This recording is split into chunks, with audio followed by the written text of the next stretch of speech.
Camp is over. This is the final day. It is I believe it is day 12 of training camp.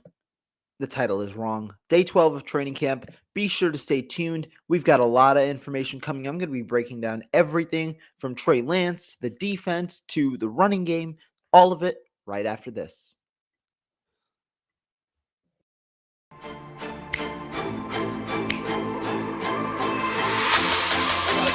Let's go get him.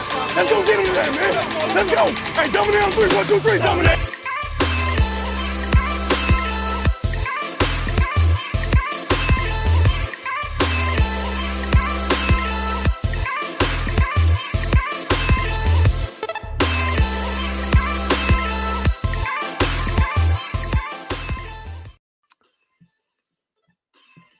What's going on, guys? I'm back here with another video, and you know what's up today?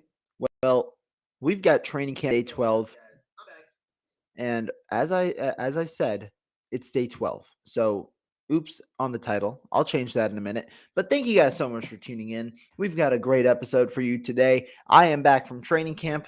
Training camp is now officially over. That is my last day of coverage because open practices are now gone. I think the remainder of the practices throughout the preseason are going to be closed practices, except for the joint practices in Minnesota in, I believe, about 2 weeks. The 49ers play their first preseason game this weekend. This Friday it is at 5:30 p.m. at Levi Stadium. They face the Green Bay Packers. And so this will be our first action to see how does this team really integrate itself against other defenses, against a defense that it really that doesn't necessarily know them as well, and all that. Offensively and then defensively, how does that defense hold up against an offense that is going to be led by Jordan Love instead of Aaron Rodgers? So a lot of things to see. Real quick, before I start, gotta give the regulars. So be sure to like and subscribe to this channel. Be sure to stay tuned with the content. You know, we're posting every single day about training camp news. So be sure to stay tuned and be sure to follow me on Twitter as well as subscribe to the 49ers RedZone podcast. We're working every day, working hard. So that's where you guys can find us. Stay tuned, hit the notification bell so you guys don't miss any of the uploads when we talk about training camp. So we're going to get into it. How I'm going to do it is I'm going to break down the entire play-by-play. Then I'm going to go through all of your questions, go through the offense, go through the defense. You get the gist of it. But before we do that, I'm going to change the title because right now it says day 11, and this is 49ers training camp day 12. So as I do that, let me quickly shift over. But overall today, training camp practice on day 12 was the longest that it's been. And that was surprising. I honestly thought we might see a bit of a ramp down for the 49ers after, a couple of fairly long practices, and given that it is going into obviously is going into the games now. So that is the main thing. But as I said, guys, be sure to hit all of your questions in the chat. I'm going to go through the entire play-by-play, and I'm going to go ahead and give you guys the context behind all of the plays, and then I'm going to get to all of your questions. So if you got a question, just drop it, and I'm going to definitely get to it as we move forward. All right, so starting along with the first part of the day. Let me get to it. I've got my handy notebook here. All right. Perfect. All right. So remember, the 49ers on defense, no Charvarius Ward, no Emmanuel Moseley. Charvarius Ward had a muscle strain. He is out a couple of weeks, but hopefully will be ready for week 1, while Emmanuel Moseley is expected to be back next week. So that means he likely will not play in Friday's game. And so Ambry Thomas and Deommodore Lenoir were your two starting corners on Wednesday. This is today. What did Trey Lance do to start the game? Start the day? He just tried to punish the starting corners in Lenoir and Thomas for because obviously they've had struggles in training camp. They aren't the talents that Charvarius Ward and Emmanuel Moseley are. So what did Trey Lance do to start the day? 50-yard incompletion to Debo Samuel. This ball was actually fairly well placed. It was towards the right sideline. Samuel coming on a crosser from the left side. And Samuel had gotten behind two cornerbacks. He had gotten behind Ambry Thomas and Kadar Holman, who were trailing him, and then dove for the ball, but the ball was uh, just off the fingers of his outstretched hands. Incompletion to start the day, but you already know what kind of day it is just based off the first throw. It was going to be an aggressive day for the 49ers. They especially because they aren't going against the top level defense without those two corners.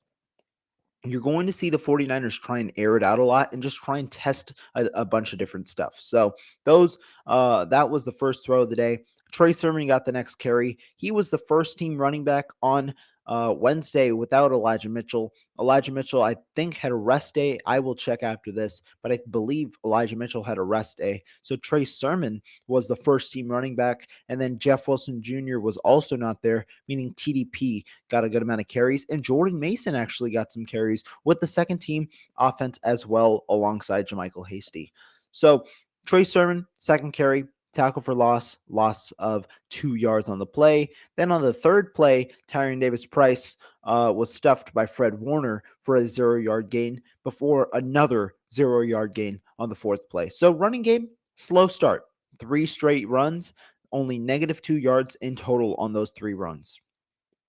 However, the 49ers went straight back to the pass game. Malik Turner light up along the right sideline against Deommodore Lenoir and purely just ran a go route, a 40-yard go route. Lance tried to air it out. The ball was underthrown, but Turner had a step on Deommodore Lenoir. And as Turner went to go get the ball, Lenoir never turned his head, ran right into the receiver, and that was a pass interference. So a good read by Trey Lance. It was underthrown, and while the pass could have potentially been intercepted had Lenoir turned his head around. Given that it was underthrown, it ends up being a PI. So solid play for the 49ers.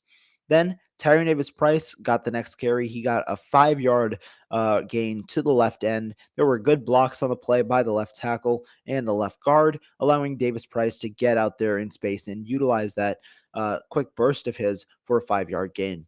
JaMychal Hasty then got the next carry. He got a 2-yard gain, but Jordan Willis was there immediately. You're going to hear that latter name a ton today, Jordan Willis. Nate Sudfeld then hit Tanner Hudson on a 5-yard check down, while Marcelino McCrary Ball, he was right there, laid the boom on Tanner Hudson, and that kind of caused that play to essentially die immediately right after the 5 yards. Mason then got his first carry of the day. He got a 0-yard gain. Segun Olabi was there. The linebackers did a really good job of filling the gaps today, especially in the run game. A lot of those 0-yard, 1-yard runs where the linebackers were all over it.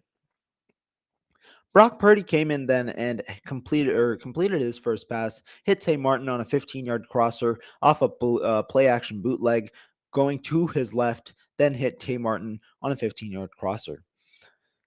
On the 11th play, something I noticed, which was very interesting. Donovan West took snaps at guard today, as after taking snaps at center the entirety of training camp. But remember, West was center number 4 because Keaton Sutherland, who took center reps today with the third string offense, was center number 3 beforehand. So West trying to get more playing time now, and that came via right guard.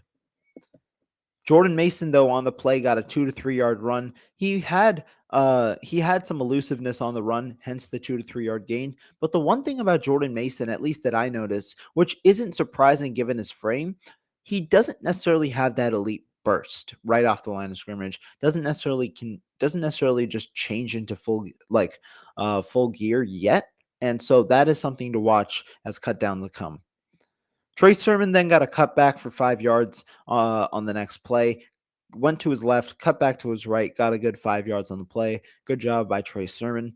Then Davis-Price got the next play, and as Trey Lance, I believe, was the quarterback, as Trey Lance was attempting to hand it off, be it a fake handoff or real handoff, Akeem Spence was right there. He had beaten whoever he was going up against, be it the right guard or the right tackle, and immediately got there for the 49ers. Trey Lance then hit Kyle Juszczyk off a bootleg 3 to 4 yards in the flat before running a read option zone read for 15 yards alongside the right end. more on Trey Lance as well when we get to the quarterbacks because he had a pretty solid day, especially running the football. Lance on the next play had a play action, but it was sacked by Kimoko Toure. After 2 to 3 seconds, the offensive line couldn't hold longer. Lance tried to extend the play, but overall, sack by Kimoko Toure.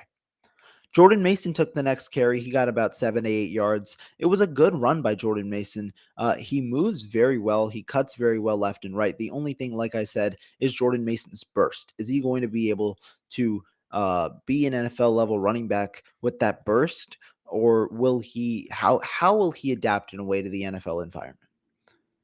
At with the 19th play from scrimmage, Jermichael Hasty got one of his best runs of the day. Actually, I think this was his best run of the day. Got a breakaway towards the left side for 50 yards and almost got a touchdown, but George Odom caught him at the 5-yard line. Good play by Jermichael Hasty overall, just getting there, and then good play by George Odom for not giving up. On the next play, Nate Sudfeld hit Danny Gray for 15 yards over the middle. Gray, the one thing that I've noticed about him, he catches the ball with his body a lot. So you saw it on this play as well, and you might see it a little more in training camp. That's just something that Danny Gray is going to have to work on a little bit. But overall, 15-yard catch from Nate Sudfeld. Then Trey Lance hit a 7-out to George Kittle, who got 13 yards after the catch. Good play by the duo. They connected a couple of times today. Sermon then got 15 yards on his next run, had a real good cut towards the middle after going to the right end, cut back to the middle, real good cut, about 10 to 15 yards on the play. Trey Lance then threw an incompletion of Brandon Ayuk with Ambry Thomas in soft cover. It was a good throw, but Talanoa Hufanga had read the play maybe even before it was snapped and just bursted like out of nowhere, breaking up the pass. Good play by Talanoa Hufanga. Then on the next play, Trey Lance was just overwhelmed by multiple defensive linemen for a sack. Javon Kinlaw beat Aaron Banks. Samson Ebukam recorded the sack. There was a shared sack for sure, and it just that was just one of the plays where the pressure essentially caved in and just got there. Lance then hit Tyler Croft on a 5-yard out, Lance threw an incompletion to Tyler Croft on a 5-yard out. He threw it wide. This was to the left side. This is something Lance has struggled with. Accuracy in the short and intermediate range on out routes. He threw it wide on this instance.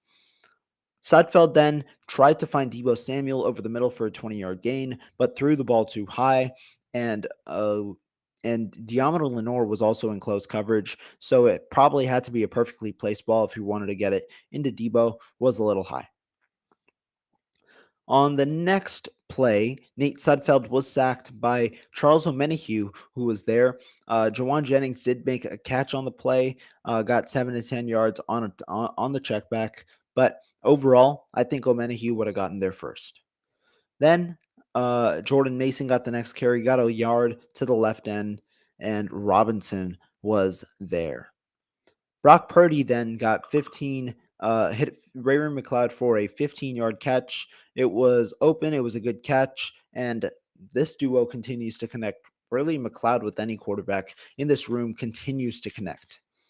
Then Purdy hit a slant to Marcus Johnson for 7 yards. He continues to navigate very well in the pocket, has good pocket presence, and knows when to get up, knows when to stay down, despite being as short as he is.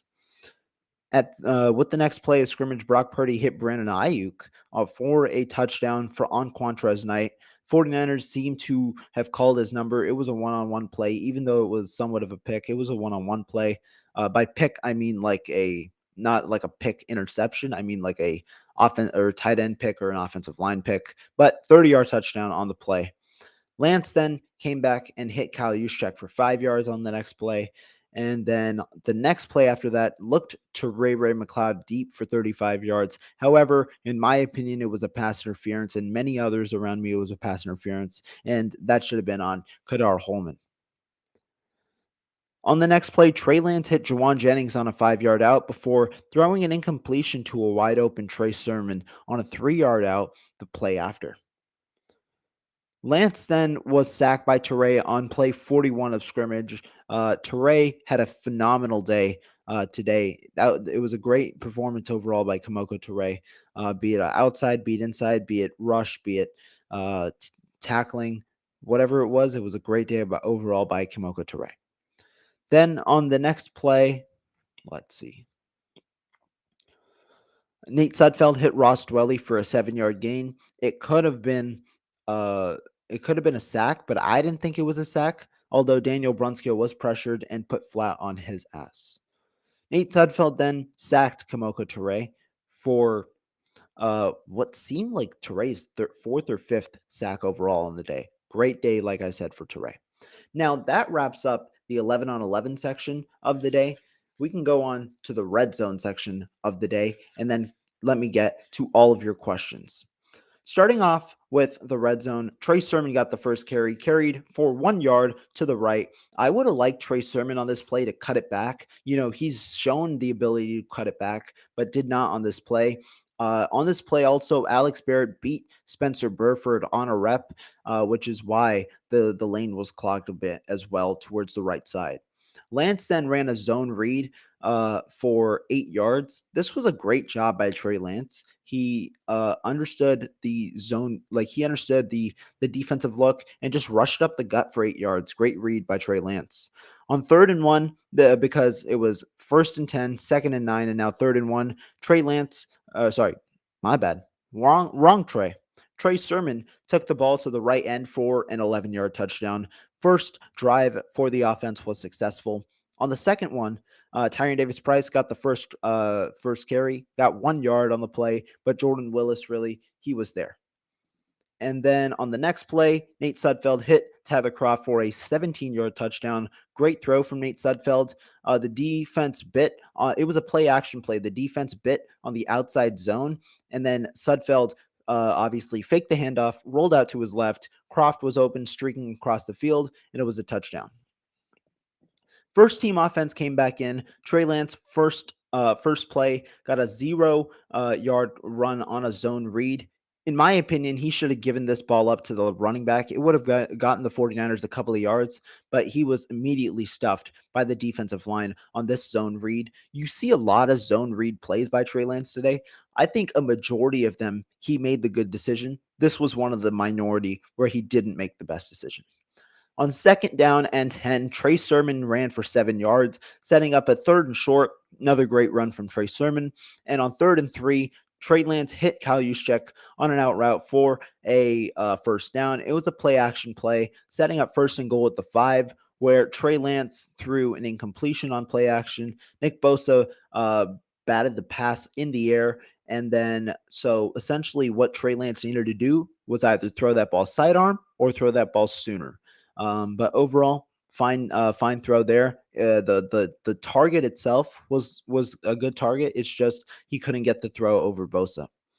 On the next play, Trey Lance looked in the slot, I believe. He was looking for Jawan Jennings and then Samuel Womack. The ball was just a bit behind Jawan Jennings. Samuel Womack came in, recorded the PBU. He, in my opinion, Lance, that is, should have hit Kittle his first read over the middle at the beginning of his break, going towards the back of the end zone. I think Kittle would have been open. That might have been a better look. Then the second team offense came back in. Nate Sudfeld first ran, I believe. Yeah, he ran to the left side on a PA bootleg after seeing guys like Omenahue crowd out that defensive line.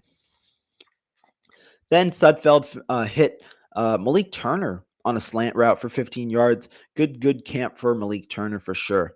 Then at 1st and goal at the 5, Sudfeld found Marcus Johnson over Denard in the end zone on a pretty much a fade route. Johnson just ran it better and got the extra yardage. Okay. So that pretty much covers most of it. Let me get through the move the ball period first. After that, answering all your questions. Thank you guys so much for tuning in. As I said before, starting the move the ball period, Trey Sermon got a carry, 2nd and 5, got 5 yards on the carry towards the left end. Great job by the 49ers there, continuing to push the ball. Despite the circumstances, they continue to pound the ball. On 2nd down and 5, Trey Lance maneuvered out of the pocket, rolled to his left, and then despite Debo Samuel crossing towards his side. He went crossfield and hit George Kittle wide open across the middle of the field. So 15-yard play right there from Trey Lance to George Kittle. Trey Sermon then got a 3-yard rush up the middle. Good job by Trey Sermon. He continues to put in the work. Could be in line for a big role this year. Trey Lance then on the next play was sacked by Nick Bosa. The play continued and he completed a pass for 4 yards, but that play did not count. He was essentially sacked by Nick Bosa on the play. Great day for the defensive line. But on the next play, Trey Lance bounced back, got 5 yards to Kyle Juszczyk in the flat. And, what did I say? The 5-yard flat. Juszczyk was wide open and ended up becoming 15 to 20 yards. So that was a play by Kyle Juszczyk, another completion from Trey Lance, and that finished the first drive for the move the ball period for the 49ers. Successful move the ball drive, leading the second team offense on the field. Sudfeld had 2 straight passes, hitting Ross Dwelly for a 9-yard completion, and then Jordan Mason for a 6-yard completion, before Mason continued getting a 5-yard rush, exhibiting good cuts on the play, and overall being a fairly solid player. Nate Sudfeld then on the next play was sacked by Kamoko Toure once again. Kamoko Toure, fantastic day overall. Bramer McLeod then got the next pass from Nate Sudfeld. Drake Jackson was in on the pressure on Alfredo Gutierrez, but Gutierrez did good enough to give enough time for, obviously for, what was I about to say? Brain freeze, but 8-yard out to Bramer McLeod. Drake Jackson pressure there. On the next play, Jordan Mason got a first down on the play. Remember, 8-yard play the play before, you needed 2 yards. Mason got the first down. Good rush by Jordan Mason. Then Trey Lance, best throw of the day because the second team offense had successfully ran their move the ball period. Trey Lance hit his best throw of the day. Hit Brandon Ayuk on a 17-yard out route. And this was a great throw because not only did Trey Lance make this throw that was closely covered, he made it with anticipation. As Ayuk was coming out of the break, he had already released the ball, and it was on perfect placement, whereas he had struggled with throws and still continues to struggle a little bit with throws that are wide. And so definitely a good sign for Trey Lance. On the next play, he got a pass that was hit by Samson Ebukam near the line of scrimmage. Good play by Ebukam, incompletion. And then the final play of the day was a coverage sack. Charles Omenihu got there. Lance held the ball on long, and Trey Lance ended up getting sacked. All right. So with that said, that is the entire play-by-play for today. I left out a section which was situational in a way, where it was one play, and so I left that part out. But this was the move the ball period, the 2-minute period, or I guess whatever you want to call it, and then the regular 11 on 11s. All right, let's go into your questions. Webhook Master asks, how has Lanson moved the ball? Move the ball was by far his best section of the day because Trey Lance, not only did he complete that 17 out to Brandon Ayuk that I just said, Trey Lance overall got the offense moving the most during this period. He struggled a little bit in the red zone. I think he was 1 of 3, maybe or 1 of 4. I have to check the stats. But Lanson moved the ball down the field twice into opposing territory in his 2 kind of reps. So overall, good question, and thank you for tuning in. Lance, though, looking good and moved the ball. He looks better in game situations. I said this. He looks better when it's a game situation as opposed to kind of just freelancing, where freelancing obviously allows him to try different things, but it also, in a way, what do you call it? It also brings out sometimes the incompletions that you see, which is why I provide context like I just did. How did Trey look playing against the backup cornerbacks? This is a very interesting question. When you talk about Trey Lance and the backup cornerbacks, obviously you had Ambry Thomas, you had Deommodore Lenoir out there, and so you want to target them deep. And so to me, I thought that Trey Lance looked all right. He had a shaky start, but to me, the shaky start was for 2 reasons. One, the 49ers were looking to push the ball down the field continuously, even if it wasn't necessarily as open, just looking to push the ball down the field. You saw 4 throws of 35 plus air yards within Trey Lance's first 10 throws. And two of them ended up being pass interferences. So that's kind of just a sign on what the 49ers wanted to do.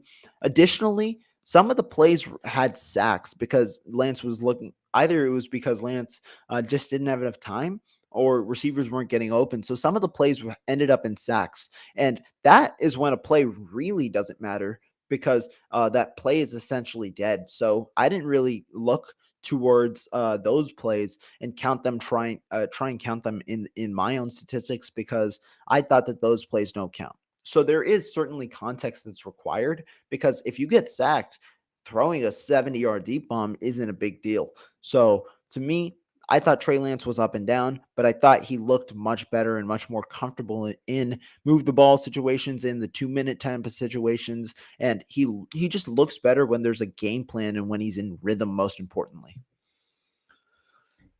How is Trey Sermon looking? Will he be RB4 this season? I actually think Trey Sermon is going to be higher on the depth chart than RB4. He looked good today. He was the he was the top running back today. Without Elijah Mitchell, without Jeff Wilson Jr., he took a majority of the first team reps. TDP sprinkled in as well, but he took a majority of the first team reps. And so he's looking solid. Will he be a top 4 running back? I'd assume you mean on our team, not in the league. Oh, my bad. And I think that he will end up being RB2 or RB3. Right now, he's at RB2. If Tavis Price overtakes him, he's RB3. If not, he's RB2. T-Man here, thank you for tuning in, asked, now that training camp is over, which position groups looks the weakest overall?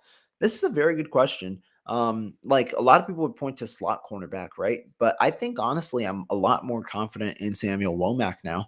Over the last 2 days, he's had he had a PBU today in the red zone. He had another PBU yesterday, and he played almost all of his snaps with the ones today. So it's a good sign for sure. You could make an argument for certain positions. You could make the argument for center. And if you want to broaden out offensive line, you could make the argument for tight end. I honestly think it is tight end. I think there really hasn't been a solidified tight end too, but they've started to show out a little bit recently. And so to me, that could be a case. As for the strongest position group, I think it's by far the defensive line, but I think that doesn't mean that there aren't strong position groups on this team. I think linebacker is one of the strongest. You've got one of the best top threes in football. You've got 3 more guys and then 3 undrafted guys as well that you could all call up. I think linebacker is one of the stronger position groups for the 49ers. Real quick, let me come back. All right, we're good. Let's focus. Perfect. Who will be the starting corners for the game on Friday since it doesn't look like Mosley and Ward will play? If it's like today, I'd expect Ambry Thomas to start. I think the 49ers just want to throw him in the fire, see whatever they can salvage, and then Diamond Lenore. I'd expect those two to start with Kadar Holman being potentially an option.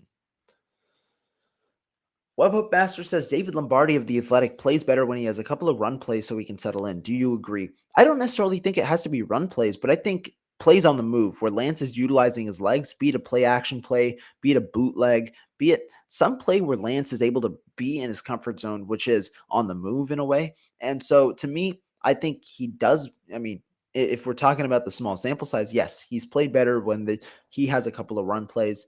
But also the run plays in a way are dependent on him, whether he wants to carry it, whether he doesn't, and all that kind of stuff. All right. Let's keep going with these questions. Emiliano asked, wasn't Teray listed relatively low on the preliminary depth chart released the other day? I don't care. I don't really care about the depth chart at all. I don't know what the depth chart said about the edge rushers. That's a good question. I know they were pretty right overall. And Teray hasn't necessarily been a top depth chart guy, right? He's split time kind of with guys like Drake Jackson and all, but he played against second, third team, played a little bit against the first team as well. And so to me, I think he's more of a rotational player. And so that's why I'm not really that caring about the depth chart because you can rotate different players based on different situations.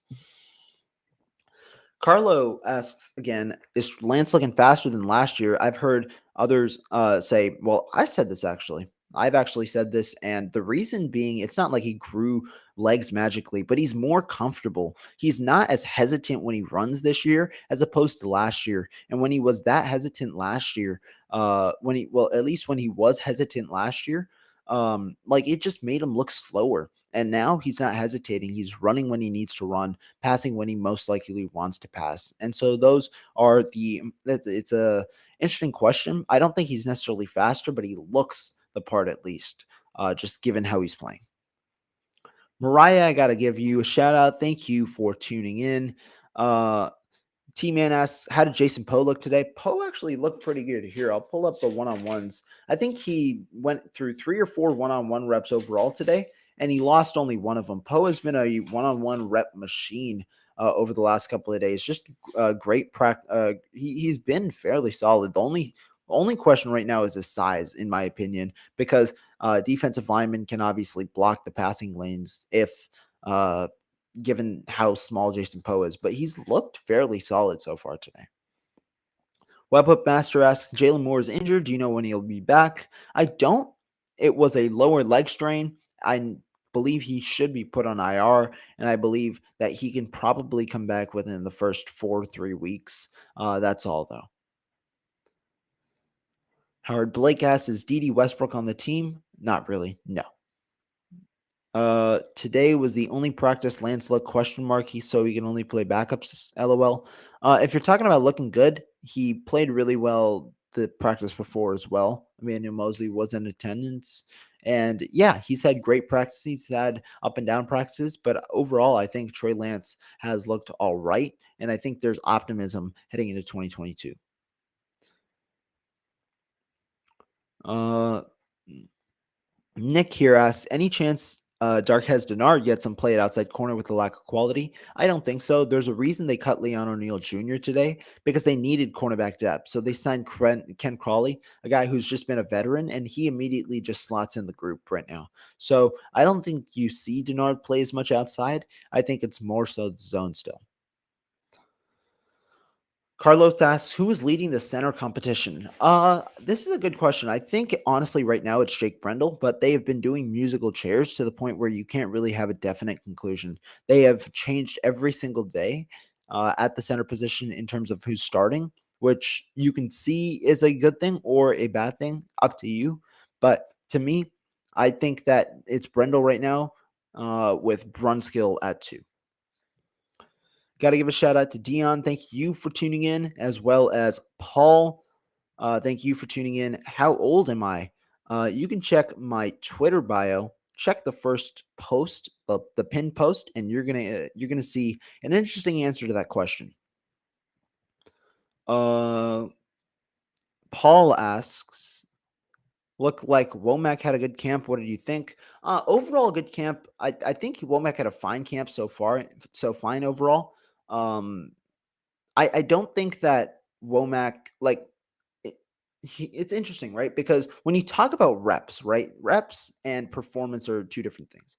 I think Womack has had good performance, but he hasn't necessarily always had reps with the ones. But there have been 2 or 3 practices where he slowly trickled in with the ones, and today he actually had the entirety of the first team reps with the at the slot cornerback position. So and he looked good as well. He's had a couple of PBUs. His long arms are clearly shown. And so to me, I think he's had a solid camp, and solid is all you need right now to overtake Darquez Denard for the starter. I think by the end of week 1, we could potentially see Samuel Womack be that guy.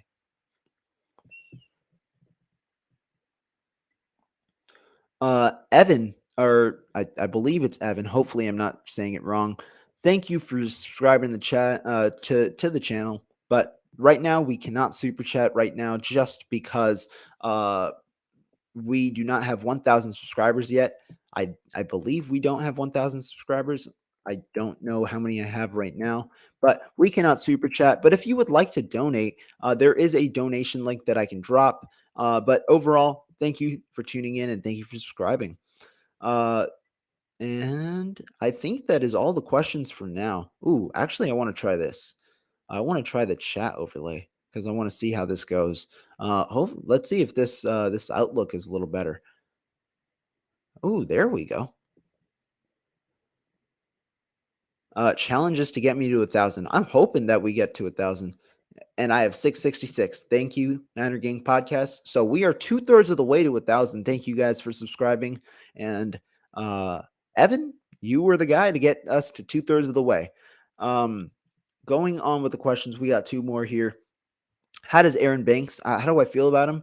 I think Aaron Banks is a work in progress. He's had good days. He's had days where he's shown that he needs to anchor more consistently, and there are days where he gets overpowered by smaller guys. And so it's more so just about technique. Remember, Aaron Banks is a guy who came in at a much bigger weight last year, cut down this year to fit the 49ers scheme more so, and now he's just dealing with how to fully grasp pass protection with this with how he currently is, as well as the run blocking. So work in progress, but there is optimism. There's been good days for Aaron Banks, and the big battle always is Aaron Banks against Javon Kinlaw.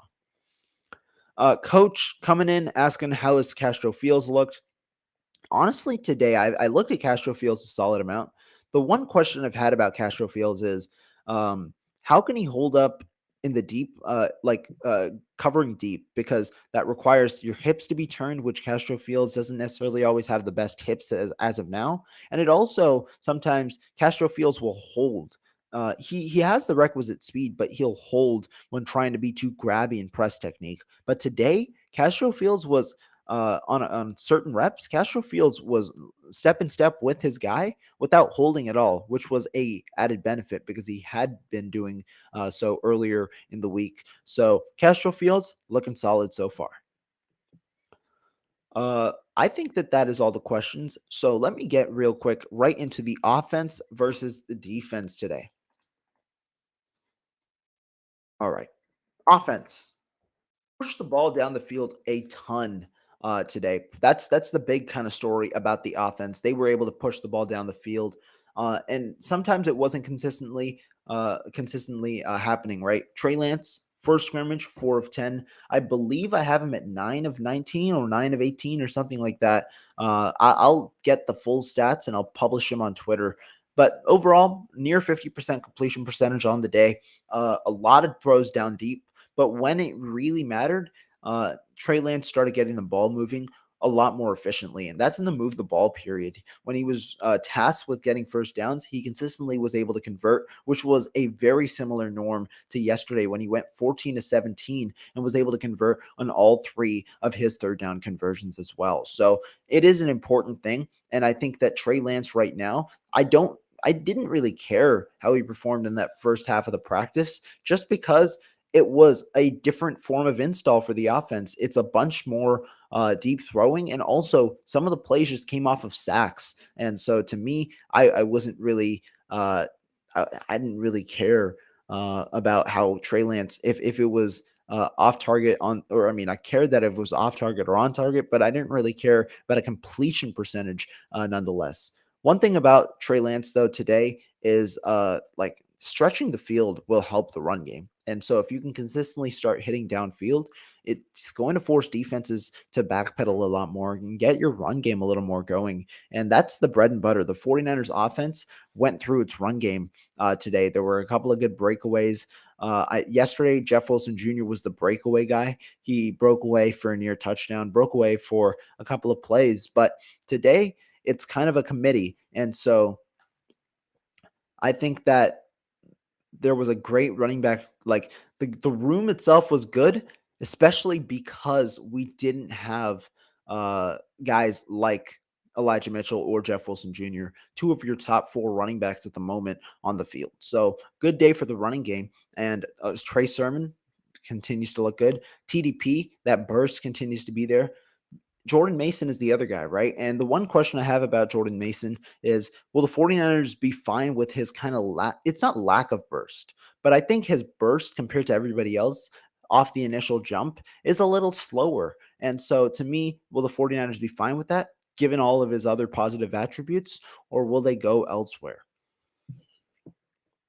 Receivers wise, Brandon Ayuk continues to make nice catches. Deebo Samuel I believe, did not record a catch from Trey Lance today. I believe he was targeted twice, but did not record a catch from Trey Lance today. Trey Lance continues to spread the field, spread the ball out a lot. Two names that continuously pop up are Malik Turner and Tay Martin, not with Trey Lance necessarily, but in mini golf, they have had pretty good days in mini golf, or in not what am I saying? In like mini camp, not mini golf. Jeez, I am tripping right now. Mini camp. They had pretty good performances in mini camp and now able to convert it over here. Other parts of the offense, let's see. Tight ends, George Kittle. George Kittle continues to get action. And the main part about the George Kittle action is he's able to, oh, 666, and now we're here. Yeah, my bad on the miscue, but going on to tight ends, George Kittle. It is a long day. I have no idea where that popped in my head. Mini golf, mini camp, guys, mini camp. That's what we're talking about. But now going on to tight end, George Kittle, one of the better what do you call it? One of the better performances overall in training camp. He was a more reliable candidate for Trey Lance, and today he continues to be targeted during during the real move the ball kind of periods. If I look at the stats today, let me get it. Okay. Move the ball. He hit George Kittle on a 7 out. He's like one thing that you'll see that this might be a norm now with Trey Lance and George Kittle is them trying to move the ball a good amount as they them trying to move the ball during these move the ball type of sessions, right? In the early parts, Trey Lance is either trying to air it out or trying to go through the entirety of his progressions and hit maybe a check down. But instead, I think George Kittle is going to be that guy that ends up like being somewhat of a reliable option. We saw Jawan Jennings be that for the 49ers down the stretch last year. I think George Kittle has the potential to be one of those guys for Trey Lance, despite him developing that rapport with Brandon Ayuk. I think that that's definitely going to come in play. But George Kittle has been frequently talked about, and I think even when you're bringing up this move the ball kind of period, Trey Lance not going to pass that much. I'd assume he passes 20 to 25 times a game over the first couple of weeks, and then in those kind of 20-25, you could expect to see 3, 4, 5 targets for George Kittle. And so to me, I think that's where George Kittle is going to start factoring in. That relationship continues to build, and we've seen them try and work on that relationship, especially in the red zone. I would have liked Trey Lance to hit George Kittle on one of the throws in the red zone, but he didn't end up going for George Kittle on that one play. Ended up trying to hit Jawan Jennings, was broken up. Would have liked to see that, but they're going to continue building their rapport. I would be very interested to see who that top red zone candidate ends up being. Will it be George Kittle, or will it be just a variety of receivers? Because Trey Lance is capable of just hitting a variety of receivers as well. We've got a couple of things. Let's see. Over here, we've got Carlos saying Kyle Juszczyk should play tight end this year. This is interesting. I don't know what Kyle Juszczyk, or I don't know what formation Kyle Juszczyk is going to line up in. He's lined up in a bunch, and he's just so versatile. But he had a couple of catches today. Today was by far Kyle Juszczyk's highest day for volume. A couple of flats, a couple of just throws, check down type of throws to Kyle Juszczyk today as one of those safety options. So Kyle Juszczyk did get a bit more volume today than normal, and so he play tight end this year. That's that's an interesting thing. I've even floated that idea, but overall, regardless of the role, it's nice to see that Kyle Juszczyk definitely was into it a little bit. I've got a couple people asking, "Am I going to the game tomorrow?"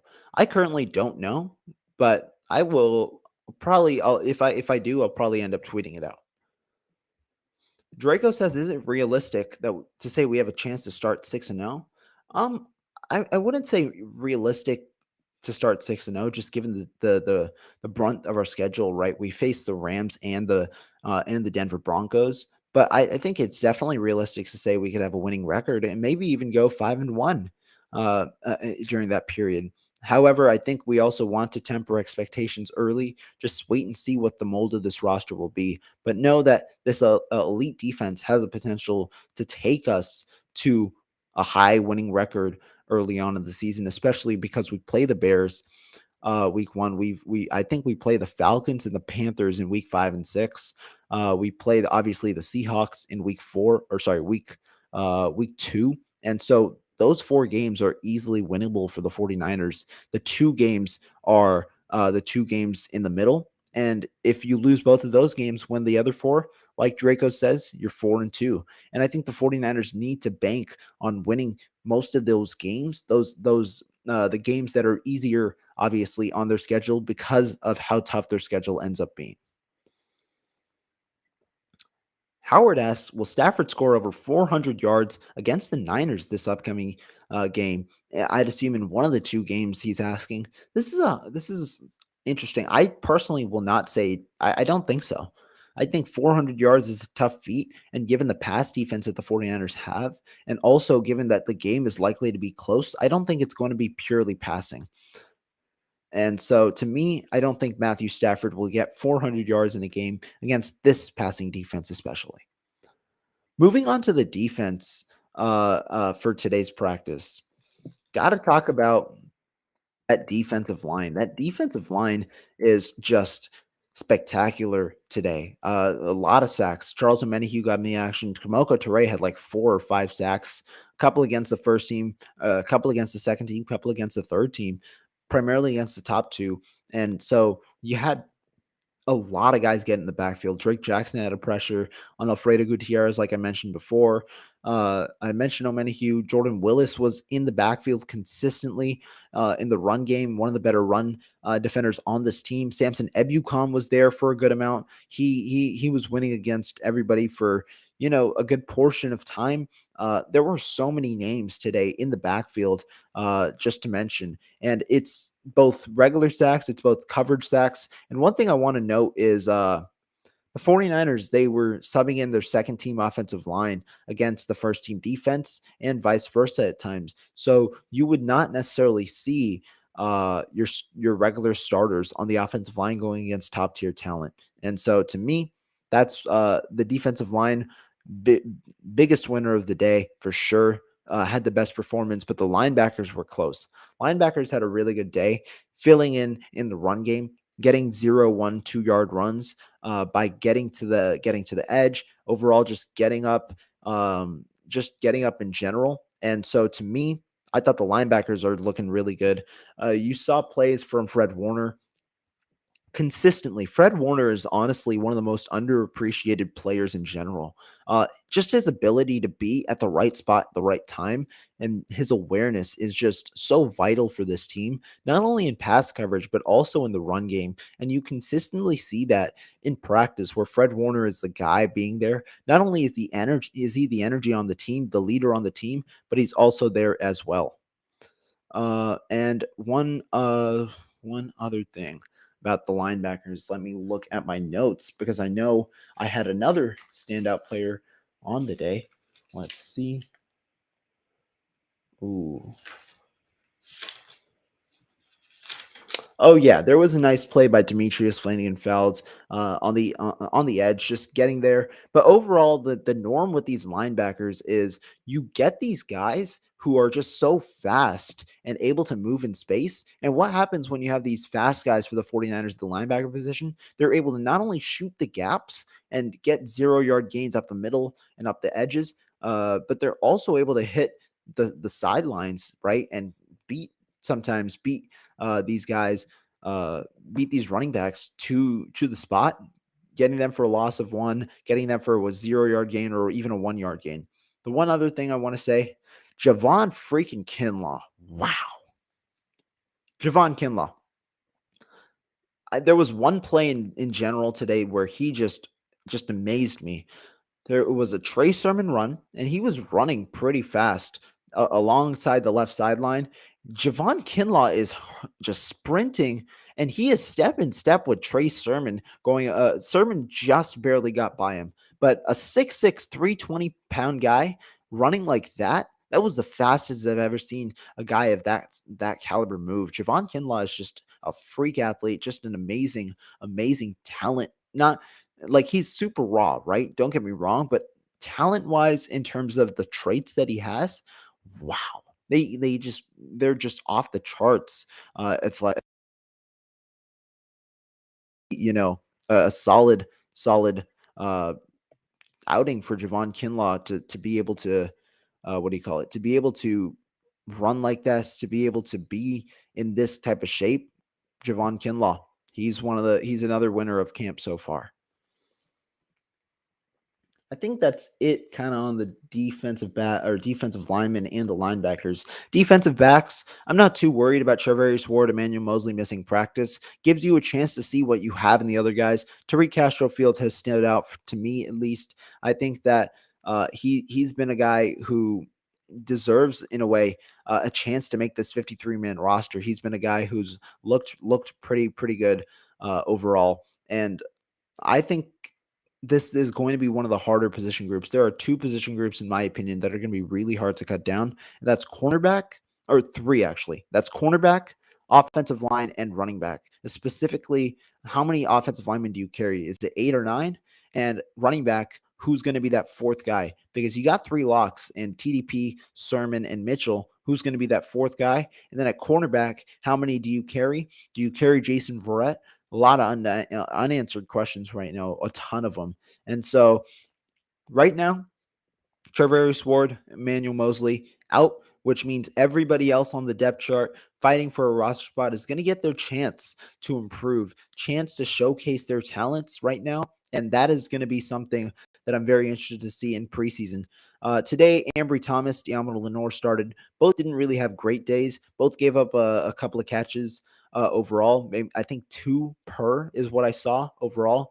But we'll see because it's going to be hard come 53-man roster time. This is one of the most talented rosters overall for the 49ers in general, and it's going to be really tough to cut down to 53. I'm going to be doing a post-training camp 53-man projection, and then after preseason, I'm also going to be doing a post-training camp post-preseason 53-man projection. So stay tuned for that. But pretty much covered pretty much covered all the bounds. If you guys have any questions on training camp about anything, be sure to drop them. I'm going to be in here for probably about the next 3 to 5 minutes, and then we're going to call it a day unless no questions come in. All right, going on. Moses Martinez, thank you for tuning in, man. Appreciate all of you guys that are tuning in for the first time. This is I really appreciate it. Broke down day 12. If you check in the title, day 12 of training camp, broke it down. So be sure to check out the entire of the description. If you guys didn't get it, be sure to go back and check out this episode. Broke down everything I saw today, and really an overall training camp recap. Miss Debbie, thank you for tuning in as well. And thank you for the shout out. Like she says, hit that like button if you appreciate the information. We're back here later tonight as well with some more content. So be sure to hit that like button and subscribe to the channel. Draco says that obviously the injuries give Ambry more chances to improve. This is true. You got to learn by fire here in this way. Just keep throwing him in the fire and see how he responds in a way. Try and get him at his strengths and go like that. Verrett PUP, Draco says, is his guess come week 6. That could be the case. Like the 49ers don't need Jason Verrett right now because they don't need him when he's not 100%. And they also have 2 really good outside corners. I wonder where Verrett comes in and plays. Can he hold up at the slot given how slot requires so much tackling, slot requires the blitzing, and it also him coming off an injury, he's going to be the guy that gets targeted. Ellis says, what's up? New to the channel. Thank you for tuning in, Ellis. Thank you for your subscription. Niners Warriors asks, when do the first cuts take place next week? First cuts. I think it is week by week, I actually believe. I know that it goes from 90 to 53 on the 30th, but I believe there are some cuts week by week. I will confirm this and then I will let you know on the next stream. If anybody is going to the 49er Packer game, be sure to drop it in the chat for our guy Ellis10 here. I might be there as well. What happened with Quantrez Knight getting beat on a fade route as a forward DB myself. I love guarding that route. That was today. It was a one-on-one against Brandon Ayuk. Brock Purdy threw the ball. Ayuk essentially was lined up in the slot against Quantrez Knight, and he just outran. Just a nice route. Release package was nice. He just outran Quantrez Knight alongside the sideline, and if the ball was out in front of Ayuk, it would have been a catch. Good play there, and pretty much a touchdown throw over Quantrez Knight, who just couldn't keep up with Ayuk on the play. All right, guys. I believe that is all of your questions. Thank you guys for tuning in to day 12 of Training Camp Recap. I am back tonight with another episode. We're going to be breaking down everything to look forward to in the preseason and any extra tidbits of information. I appreciate all of you guys in the chat. And I think that 49ers, it's going to be a blast getting to cover them this offseason. I appreciate everybody that has really gone through with my training camp coverage of the last 2 weeks. Really appreciated it and given me the compliments that you've given me. More coming very soon. And be sure to check out this channel, subscribe to this channel, as well as the 49ers RedZone podcast. That is where a good amount of information comes as well. And check out my articles on 49ers WebZone. I'm a constant writer there. Love to get out content there. So be sure to check it all out. I'll catch you guys next episode. And if you guys got any questions, be sure to hit me on Twitter. I'll be sure to respond at some point today. But overall, thank you guys so much for watching. I'll catch you guys next time. Peace.